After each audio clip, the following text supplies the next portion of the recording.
সুপ্রিয় শিক্ষার্থী, আশা করি তোমরা সবাই ভালো আছো। সদাশতী বহুমুখী উচ্চ বিদ্যালয়ের অনলাইন ক্লাসে তোমাদেরকে স্বাগতম। আমি মোহাম্মদ নাসিরুদ্দিন ভুইয়া, সহকারী শিক্ষক, সদাশতী বহুমুখী উচ্চ বিদ্যালয়ে। এর আগে আমি তোমাদেরকে ষষ্ঠ অধ্যায়ের গণিত 2.2 অনুপাত চ্যাপ্টার করিয়েছিলাম। আজকে আমি তোমাদের করাবো অধ্যায় 2.2 শতকরা এবং ঐকিক নিয়ম। তো আমরা দেখি শতকরা এবং ঐকিক নিয়মগুলো কি। শতকরা হলো একটি ভগ্নাংশ যার হর 100। তোমরা ক্লাস 4, 5 এবং এই 4, 5-এ করেছো যে শতকরা হলো এমন একটি ভগ্নাংশ যার হর 100। ঐকিক নিয়ম কি? ঐকিক নিয়ম হলো যে কোনো একটি রাশি যখন একক রাশি বের করে এর সমাধান করা হয় তখন তাকে বলা হয় ঐকিক নিয়ম। একক রাশি বা একটির মান বের করে যদি কোনো অঙ্কের সমাধান করা হয় তখন তাকে ঐকিক নিয়ম বলা হয়। এরপর হচ্ছে সামান্য ভগ্নাংশ এবং দশমিক ভগ্নাংশ। সামান্য ভগ্নাংশ হলো যে কোনো একটি ভগ্নাংশকে ছোট আকারে প্রকাশ করা, যতটুকু সম্ভব ভাগ করে কাটাকাটি করে এটাকে ছোট আকারে প্রকাশ করা। দশমিক ভগ্নাংশ হলো একটা ভগ্নাংশের লবকে হর দিয়ে ভাগ করে দশমিক আকারে প্রকাশ করার নাম হলো দশমিক ভগ্নাংশ। তো চলো আমরা তোমাদের পাঠ্য বইয়ের কিছু অঙ্ক সমাধান করি। এখানে পাঠ্য বইয়ের 1 নং কয়ের ভিতরে আছে 4/3 একটা সাধারণ ভগ্নাংশ এখানে দেওয়া আছে। একে আমরা শতকরায় প্রকাশ করব। তা আমরা ইতিমধ্যে জেনেছি যে শতকরা হলো এমন একটি ভগ্নাংশ যার হর 100। আর এই সাধারণ ভগ্নাংশকে শতকরায় প্রকাশ করতে হলে তাকে আমাকে 100 দিয়ে গুণ করে বের করতে হবে। তাহলে ক নম্বরটা যেমন সমাধান করি, 4/3 সমান 4/3 গুণন 100। 100 দিয়ে গুণ করছি শতকরা প্রকাশ করার জন্য, সাথে বন্ধনী দ্বারা আবদ্ধ করছি এবং শতকরা চিহ্ন ব্যবহার করলাম। এখন 4 দিয়ে যদি আমরা 100-কে ভাগ করি বা কাটাকাটি করি তাহলে পাই 4×25 100। মানে 4 দ্বারা 100-কে ভাগ করলে 25 পাওয়া যায়। এখন এই দুইটা আমরা গুণ করব। 3 আর 25 গুণ করলে 3×25 75। তার মানে 4/3কে আমরা শতকরা প্রকাশ করলাম, তারপর পেলাম কত? 75%। পার্সেন্ট মানে শতকরা। এটা করলাম। এরপরে আসি পাঠ্য বইয়ের 1 নং এর ঘ নাম্বারটা। এখানে আমার আছে মিশ্র ভগ্নাংশ। মিশ্র ভগ্নাংশকে আমরা প্রথমে অপ্রকৃত ভগ্নাংশে রূপান্তর করব, তারপরে আমরা শতকরায় প্রকাশ করব। তাহলে দেখি আমরা কিভাবে অপ্রকৃত ভগ্নাংশে প্রকাশ করি।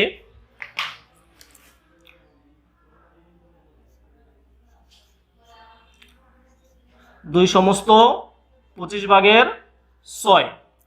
তাহলে আমরা এখন অপ্রকৃত ভগ্নাংশে প্রথমে প্রকাশ করি।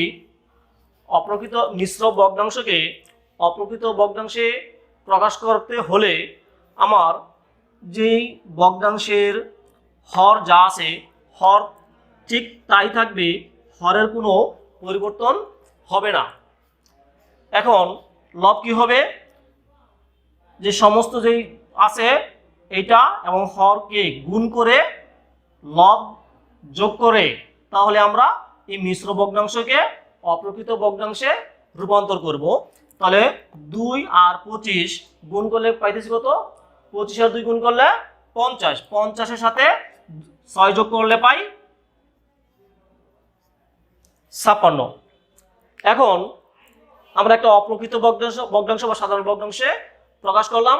এরপর আমরা তাকে শতকরায় প্রকাশ করব। তো শতকরা প্রকাশ করতে গেলে আমরা কি জানি, 100 দিয়ে গুণ করতে হবে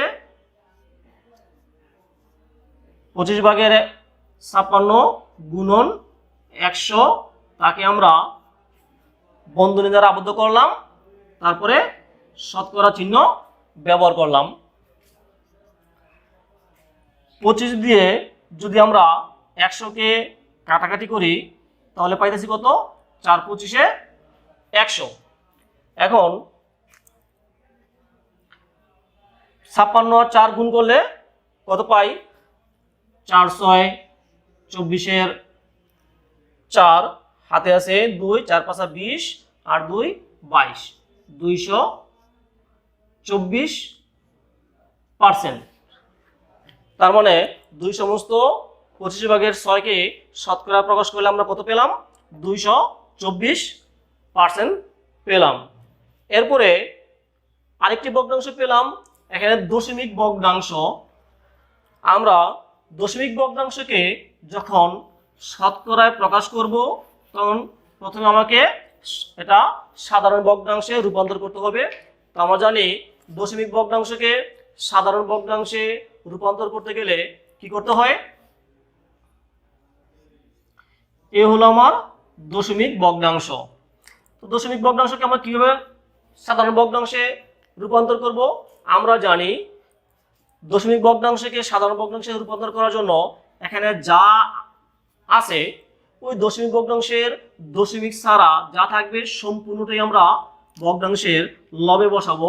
কিন্তু দশমিকের আগে যখন শুরুতে শূন্য থাকে ওই শূন্য আমাদের প্রয়োগ করতে হয় না। তাহলে শূন্য বাদ দিয়ে কি পেলাম, শুধু 25। এখন হর কি হবে, হরের মধ্যে যখন আমরা হর কি পাবো, হরের জন্য আমরা দশমিককে ব্যবহার করব। যখন দশমিক ভগ্নাংশকে সাধারণ ভগ্নাংশে প্রকাশ করার জন্য দশমিক আমাদেরকে সহযোগিতা করবে। দশমিকের জন্য আমরা হরে 1 লিখলাম, দশমিকের পরে যতটা সংখ্যা থাকবে আমরা ততটা শূন্য ব্যবহার করতে পারি। এই হলো আমার সাধারণ ভগ্নাংশ। তাহলে সাধারণ ভগ্নাংশ আমরা পেয়ে গেলাম। সাধারণ ভগ্নাংশ থেকে সে আগের মতন আবার আমরা কি করব, শতকরায় প্রকাশ করব। তাহলে এ হলো আমার 100/25 গুণন 100 বন্ধনী দ্বারা আবদ্ধ করলাম, তারপরে শতকরা চিহ্ন ব্যবহার করলাম। 100 100 কাটা, 100কে 100 100কে 100, 25 আর 1 গুণ করলে 25 একে 25%। এই পার্সেন্ট মানে হলো শতকরা। তাহলে আমরা দশমিক ভগ্নাংশকে কি করলাম, শতকরা ভগ্নাংশে শতকরায় প্রকাশ করলাম।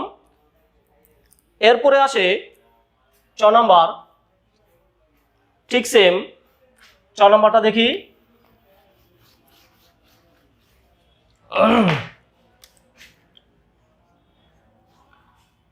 2.50।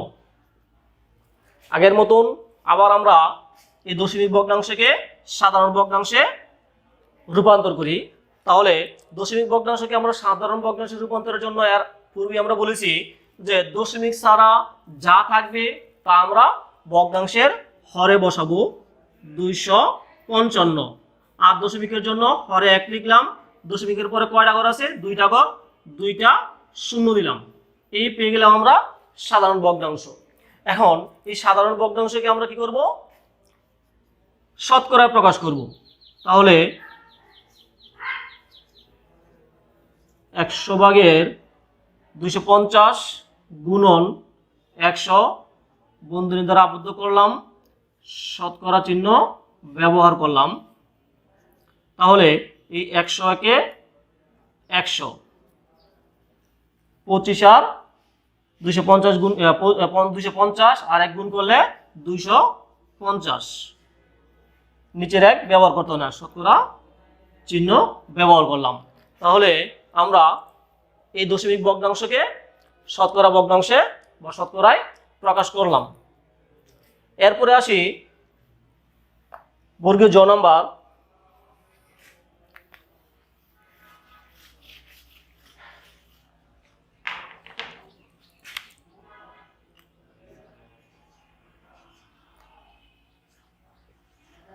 তিন অনুপাত 10। আমরা এর আগের সপ্তাহে তোমাদের করিয়েছি অনুপাত হলো একটি ভগ্নাংশ। অনুপাতের এখানে দুইটি রাশি, এটাকে বলা হয় পূর্ব রাশি, এটা হলো উত্তর রাশি। আমরা এখন এই অনুপাতকে সাধারণ ভগ্নাংশে রূপান্তর করব। প্রথম রাশিটি হবে লব, দ্বিতীয় রাশি বা উত্তর রাশি হবে হর। এই হয়ে গেল আমার সাধারণ ভগ্নাংশ। ঠিক আগের মতন আমরা সাধারণ ভগ্নাংশকে শতকরা ভগ্নাংশে বা শতকরায় রূপান্তর করব। 100 দিয়ে গুণ করলাম, বন্ধনী দ্বারা আবদ্ধ করলাম, শতকরা চিহ্ন ব্যবহার করলাম। 100 দ্বারা 100 রে কাটাকাটি করলে 100 একে 100,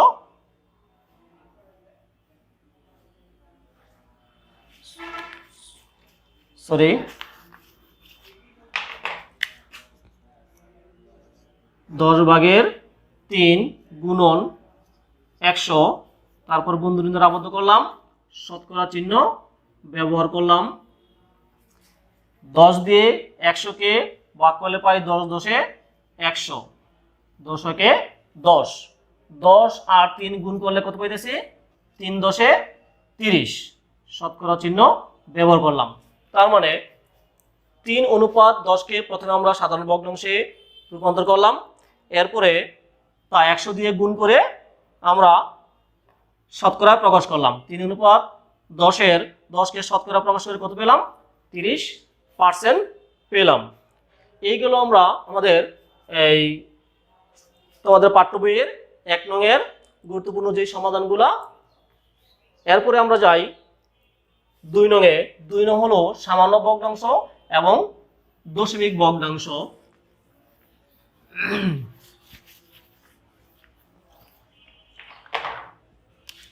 দীর্ঘ দেওয়া আছে 45%।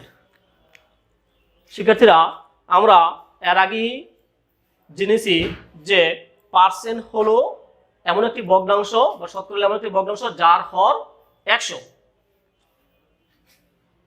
তাহলে মানে 100-র মধ্যে কত? তাহলে আমরা যদি এই শতকরা চিহ্নটি উঠে ফেলে সামান্য ভগ্নাংশে বা সাধারণ ভগ্নাংশে প্রকাশ করি, তাহলে এই যে পার্সেন্টের পরিবর্তে আমার নিচে হর হবে 100 আর উপরে 45। সামান্য ভগ্নাংশ আমরা জানি এমন সাধারণ ভগ্নাংশ যাকে আর কোনো সংখ্যা দ্বারা ভাগ করা যায় না, মানে ছোট আকারে প্রকাশ করা। তাহলে আমরা 100/45 পেলাম, তাকে আমরা দেখব যে কোনো সংখ্যা দিয়ে কাটাকাটি যায় কিনা বা ভাগ করা যায় কিনা। আমরা যদি 45-কে 5 দ্বারা ভাগ করি, 5 নং 45। 100-কে যদি 5 দ্বারা ভাগ করি, 5 20 100, সমান কি পেলাম? 20/9। এখন এই 20 এবং 9-কে আর কোনো সংখ্যা দ্বারা ভাগ যায় কিনা দেখব। 20 এবং 9-এর মধ্যে অন্য কোনো সংখ্যা দ্বারা ভাগ যায় না। তাহলে আমরা এই 45%-এর সামান্য ভগ্নাংশ পেলাম 20/9। এখানে একটি উত্তর আমরা পেয়ে গেলাম। এরপরে বলছে আমাকে দশমিক ভগ্নাংশে প্রকাশ করতে বলছে। তাহলে দশমিক ভগ্নাংশ আমরা কিভাবে পাই? আবার দশমিক ভগ্নাংশ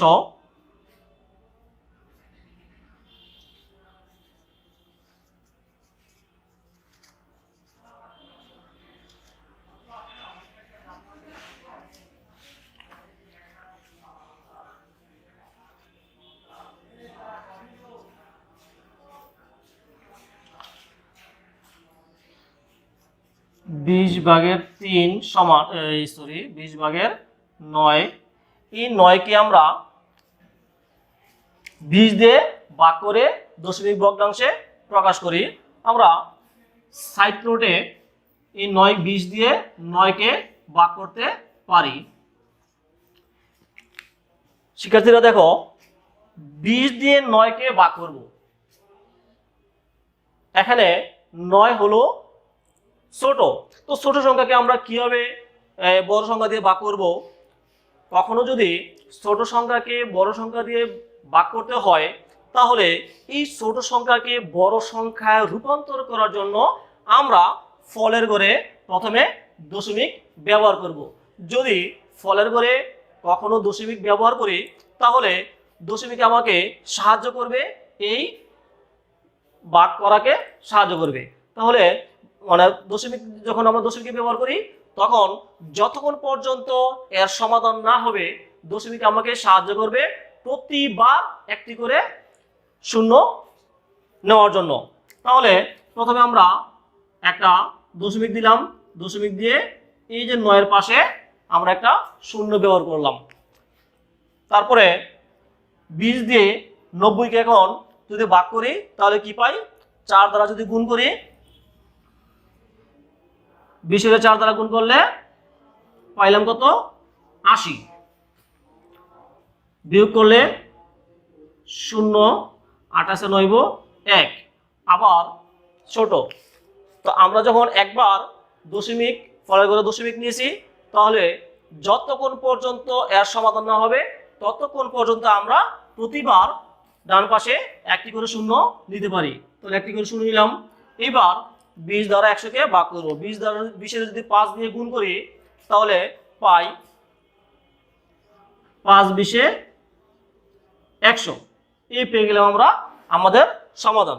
তার মানে দশমিক ভগ্নাংশ এত সমান কত পেলাম? 0.45। শিক্ষার্থীরা, আমরা এর আগে একটা সৌন্দর্যের জন্য, অঙ্কের সৌন্দর্যের জন্য এই দশমিকের পূর্বে একটি শূন্য ব্যবহার করলাম। আমরা দশমিক ভগ্নাংশ এত, অথবা যে 45% এই দশমিক ভগ্নাংশ এত পেলাম, এটা পেলাম সাধারণ ভগ্নাংশ, আর এটা পেলাম দশমিক ভগ্নাংশ। দুইটাই আমার উত্তর।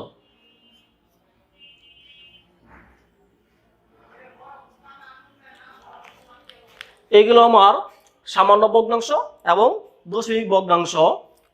আবার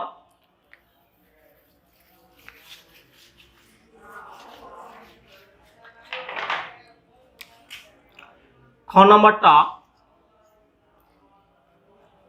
12 সমস্ত 2/1%। পার্সেন্ট মানে এমন একটি ভগ্নাংশ যার হর 100।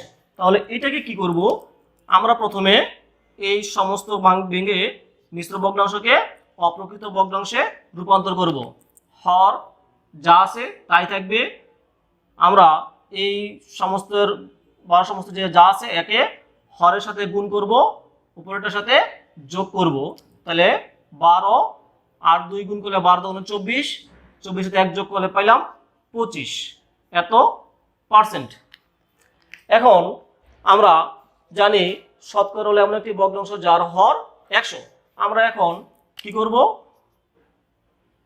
এই যে 2/25 এর সাথে হর 100 আমরা এভাবে করতে পারি, 100/1 এভাবে গুণ করতে পারি। নিচে হর নিলাম আর উপরে 1। এখন যদি আমরা কাটাকাটি করি, তাহলে কি পাই? 25 একে 25, 4 25 100। 2 আর 4 গুণ করলে 4 দুগুণে 8, 1 1 1। এই পাইলাম আমরা সামান্য ভগ্নাংশের একটি অ্যান্সার পেয়ে গেলাম। এরপরে এটা প্রকাশ করলাম সামান্য ভগ্নাংশ, একে আর কাটাকাটি করা যায় না। এরপরে আমরা কি করব? এই সামান্য ভগ্নাংশ আবার এই শতকরাকে আবার দশমিক ভগ্নাংশে রূপান্তর করব।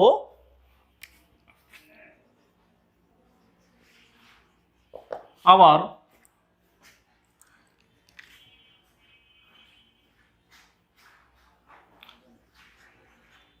এত এর দশমিক ভগ্নাংশ কি পাবো,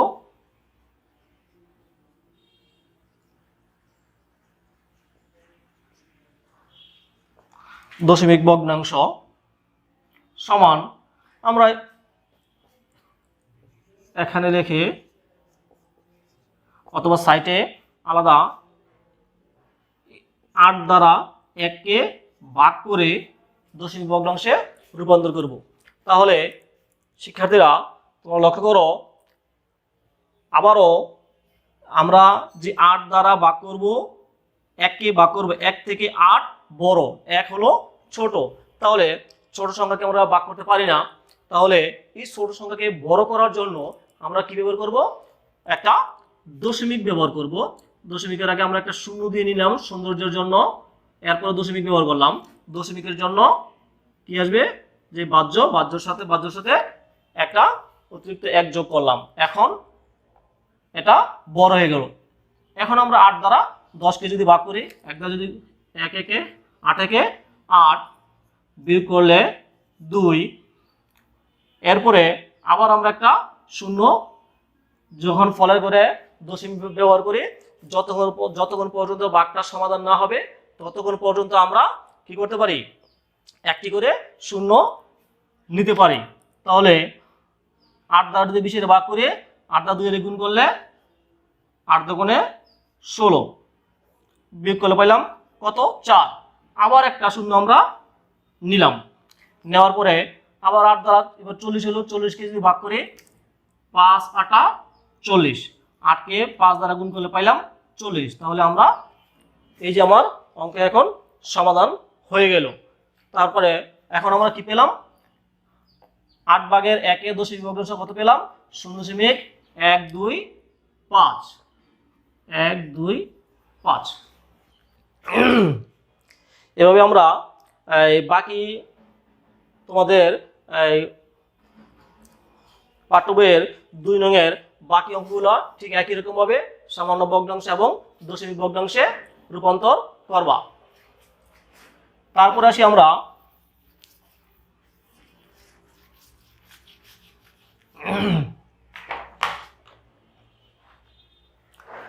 তোমাদের পাঠ্য বইয়ের 3 নং দেখো, 125 ক 125 এর 5% কত? আমরা জানি পার্সেন্ট মানে কি, এমন একটি ভগ্নাংশ যার হর 100। তাহলে এই যে 125 লিখলাম, এর মানে আমরা জানি গুণ চিহ্ন, আর 100 ভাগের 5। এখন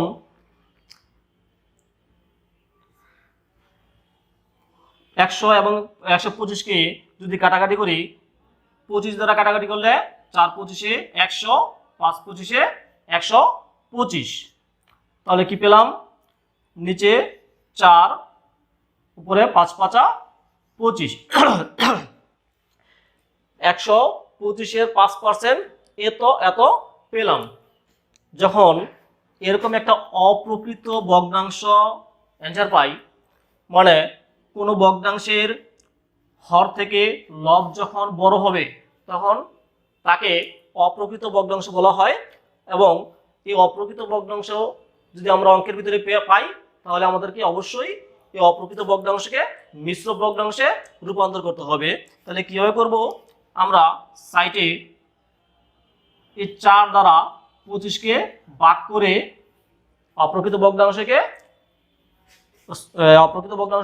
মিশ্র ভগ্নাংশে প্রকাশ করতে পারি। 4 দ্বারা যদি 25 কে ভাগ করি, 4 6 24 বিয়োগ করলে 1, তাহলে কি পেলাম, ভাগফল যা আছে তাই থাকবে এবং হরের জায়গায় অবশিষ্ট যা থাকবে তা লব হয়ে যাবে। এই হলো আমরা এই অপ্রকৃত ভগ্নাংশকে মিশ্র ভগ্নাংশে প্রকাশ করলাম। তার মানে 6 সমস্ত 4 ভাগের 1 এত পেলাম।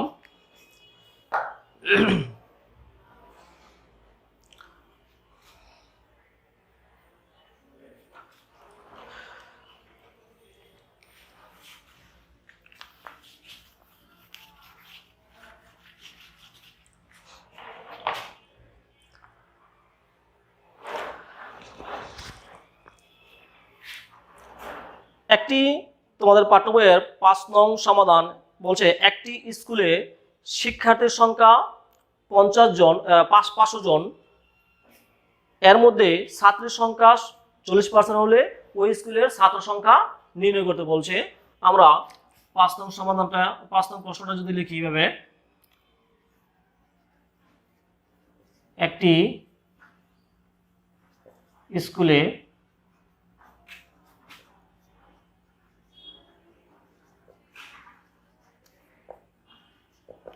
শিক্ষার্থীর সংখ্যা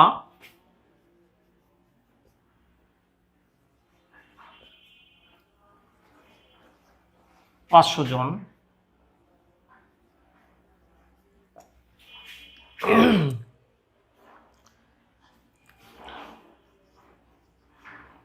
এর মধ্যে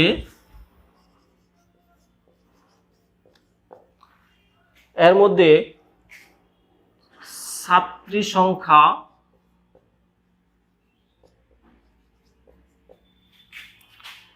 40% হলে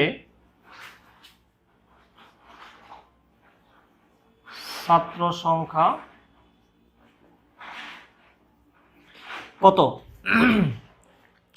আমরা জানি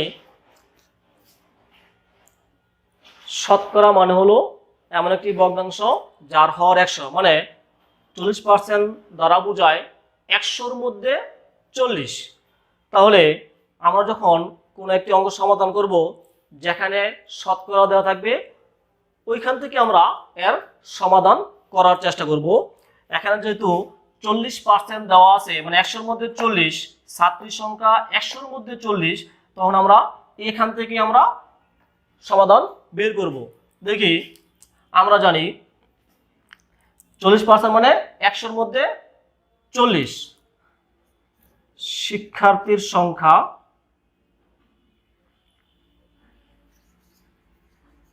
এখন লিখব শিক্ষার্থীর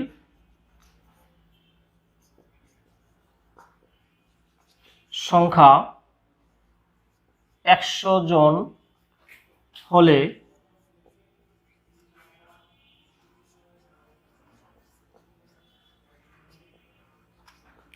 ছাত্রী সংখ্যা 40 জন।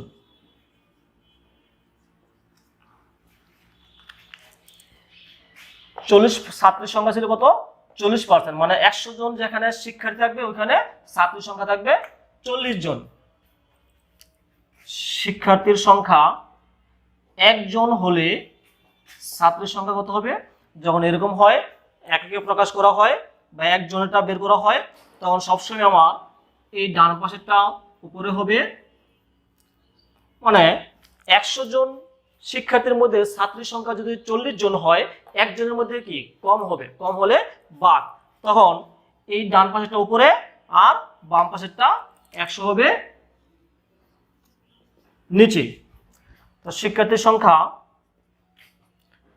কত ছিল? শিক্ষার্থীর সংখ্যা প্রশ্নে দেওয়া ছিল 500 জন। তো 500 জন শিক্ষার্থীর সংখ্যা 500 জন হলে ছাত্রীর সংখ্যা কত হবে?